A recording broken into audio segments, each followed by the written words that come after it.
Hello!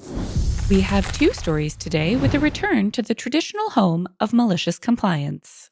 The workplace office, with stories that highlight just what happens when the boss plays around and finds out, or FAFO. For example, if you decide to tell the person making payroll work to, I don't know, not do payroll, you might have a bad time. Oh, and lots of angry employees. Story 1. So, I work for a construction company as an inventory admin. My job is to basically schedule accounts for our warehouse and put the numbers they give me for inventory. Then try to see what the problem is when the numbers on the last count and current count don't add up. There is a little bit more to it, but I will not bore you with the specifics. The problem with this job is that when you have been doing it long enough and are good at it, there is less work to do. In the beginning, when counting one rack out of 60 racks of material would take a few days, it was fine because I was always busy. But now that everything is in order, the entire warehouse can be counted in 3 days. This leaves me bored for most of the time. So, to fix this, I studied up on our cloud based ERP service that we use for all internal and external transactions and have become sort of an expert on it. Every single aspect of this company uses this ERP service to do their job. Timesheets, HR, payroll, accounting, scheduling, management, manufacturing, ordering from vendors, delivering, inventory, etc. all run through this ERP service. So it is very important that this service is up and running perfectly 24/7. I became so proficient in this service that our VP decided to cut ties with our consultants of the ERP because I could do what they did but better, quicker, and much cheaper. For reference, we were paying these consultants $5,000 a month just to be on standby if we needed them for some sort of problem that could arise from using this ERP. We had to dish out more money to fix those problems depending on how many hours of their time was spent to fix said problems. Not sure on their exact rate, but it was something like $200 an hour, and they took weeks to fix anything, while I could fix the problem in time for my daily afternoon break. I never got an official job title or raise of any kind for being an expert on this service. The company just saw me being able to do it and let me fix things that happened, so they no longer needed the outside help. I wasn't too upset because it gave me something to do, so I was glad to help the company save money, even if none of that money fell my way. Skip ahead a few months. We now have a new warehouse manager, and someone in the warehouse clucks something up in inventory by sending a bunch of materials to the wrong job with no records of it being shipped. We are talking $500,000 cluck up here. In the same day, our ERP had an update that caused a bunch of bugs with our accounting department. So I decide to work on the ERP problem first because the warehouse cluck up is more of a delay cluck up and not actually stopping anybody from doing their job at the moment. While this accounting problem means our bills are not able to be paid. You can guess what kind of issues we will have if bills are not paid. The ERP bugs turn out to be quite big and numerous, so it ends up taking me a couple days to figure out. But I fix it before any bills are actually due and decided to take lunch a little early to celebrate a victory. Crisis averted. New warehouse manager storms into my office after I get back from lunch and is livid. Apparently, the bosses were pinning the blame on him for the warehouse cluck up. And considering he is the one who oversees shipments and personnel in the warehouse, the blame is rightfully placed. He starts laying into me asking why I have not fixed the problem yet, yelling and screaming like a child. I tried explaining that I was fixing an ERP issue and have not had time to look at the warehouse problem yet. He gets even more angry and notes that it is funny how I have time to take early lunches but not do my job. That started to peeve me off, but I held my tongue and kept calm about the situation. He then ordered me to only do what is in my job title and to leave the ERP BS to the people competent enough to handle it, as he put it. Since this guy was technically my supervisor, I had no choice but to obey. I asked him to send me that in writing, and he snarks and storms back into his office. 5 minutes later, I get an email stating that under no circumstances am I to work on anything related to ERP unless it involves inventory. Cue malicious compliance. I do nothing but inventory from that point forward, knowing without a doubt that we would be essentially coasting until we hit a problem that I would refuse to fix. Sure enough, not even a week later, I get an email from HR that some sort of bug in the ERP system was preventing them from accessing payroll to pay employees this week.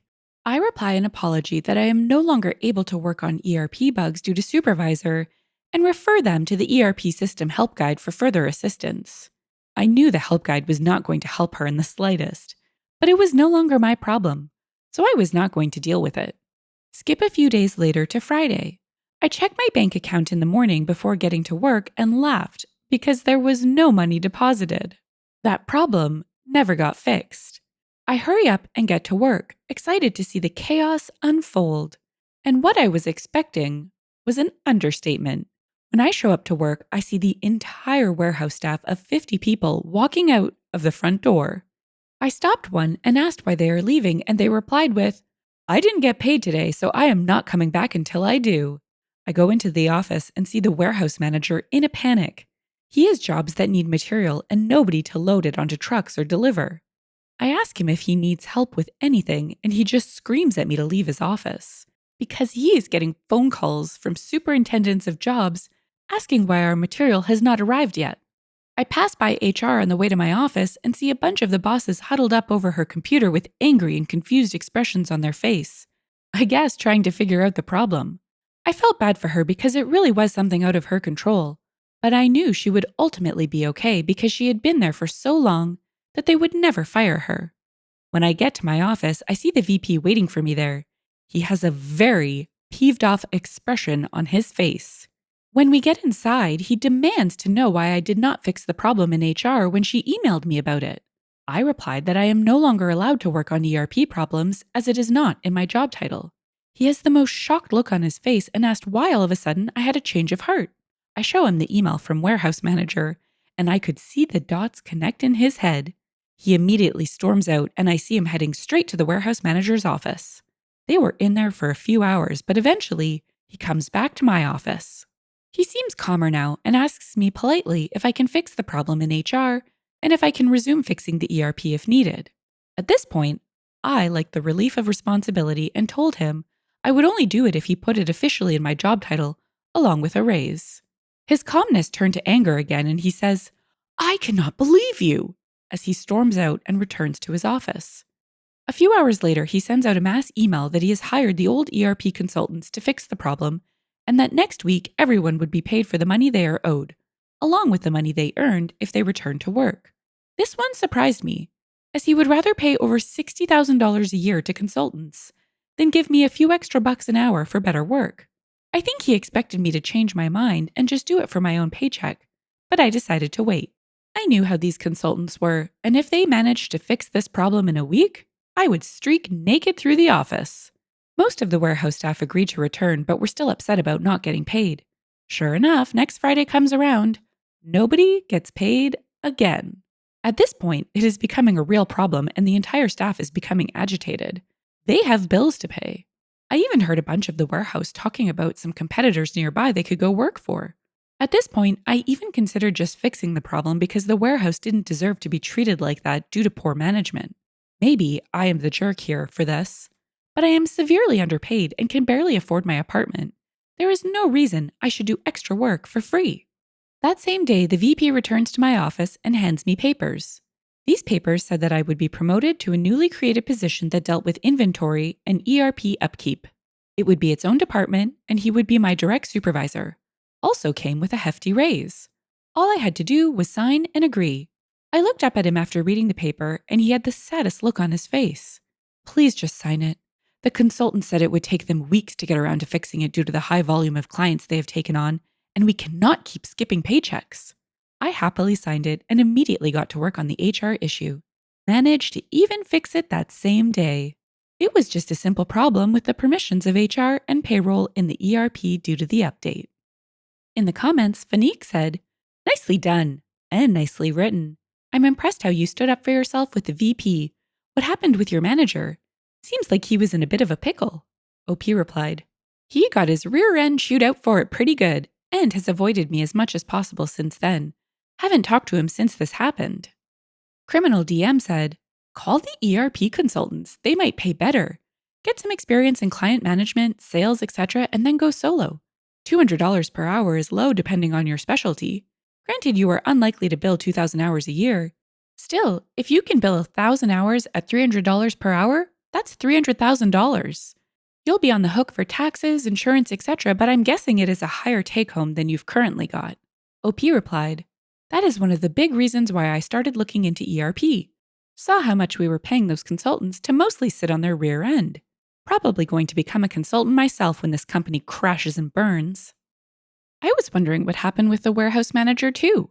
I totally thought he would have been fired, but I can't say I'm not surprised, given what the VP tried to pull with OP. The VP was such a donkey, too stubborn to pay OP what seemed like a reasonable amount for critical work.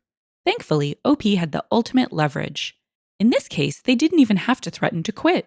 Their leverage was the risk of the entire labor force walking. That kind of leverage is not common and should be used wisely, like the gift it is. Our second story looks at a disagreement between timesheet and time clock.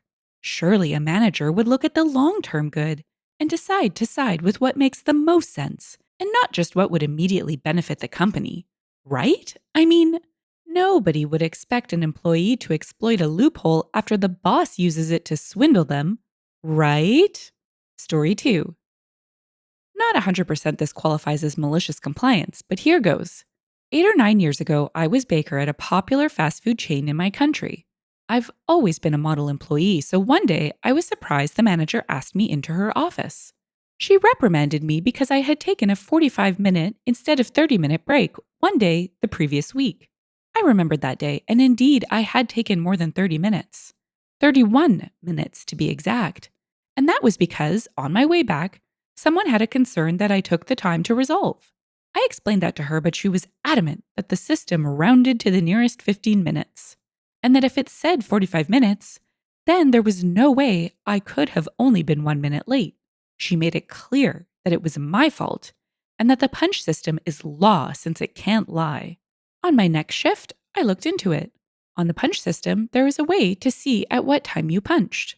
I realized that the system was not rounding the amount of time you worked or were on break, but rather the time at which you punched. What happened that day was that I punched out at 10:22, rounding to 10:15, and got back 31 minutes later at 10:53, rounding to 11 hours, hence the 45-minute break. Now, in my position, I had the luxury of choosing when to go on break as long as they didn't run out of anything during that time. From that day till the day I switched jobs a few months later, I made sure to go on break just after the cutoff and back just before the next one. For instance, punching out at 10:08, rounding to 10:15, and back in at 10:52, rounding to 10:45. I thus ended up with 44-minute breaks that, according to the system, were only 30 minutes long. One time, a supervisor told me that it seemed like I was gone for a bit longer than usual. I replied that she saw me punching in and out. She could go confirm in the system if she wanted to. Never heard from it after that. Edit. The manager was also under the impression that the system rounded the amount of time to the nearest 15 minutes, not the ins and outs.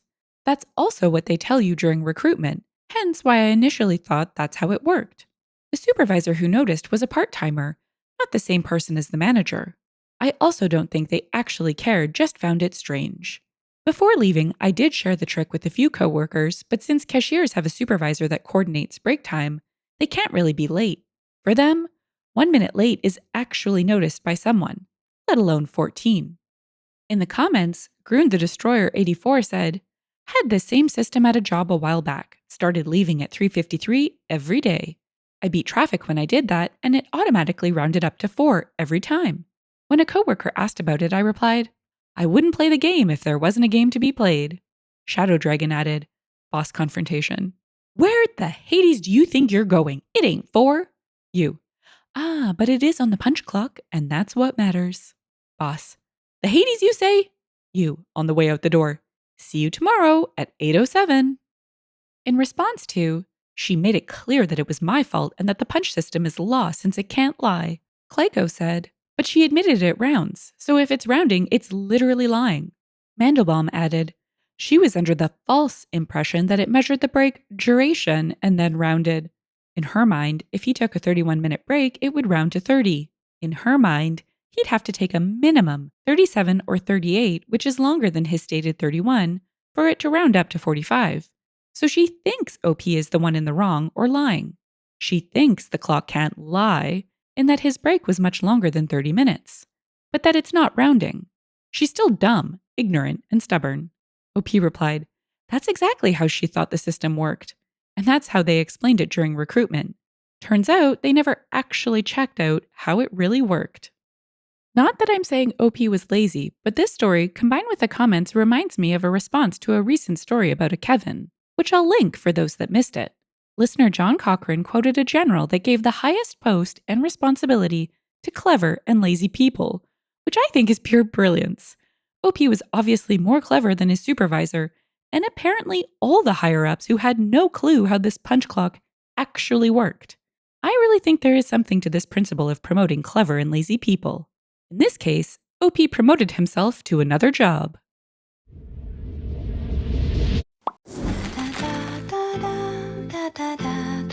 If you've enjoyed the story and would like to hear more, consider liking, subscribing, and leaving a comment. Thanks, and bye for now.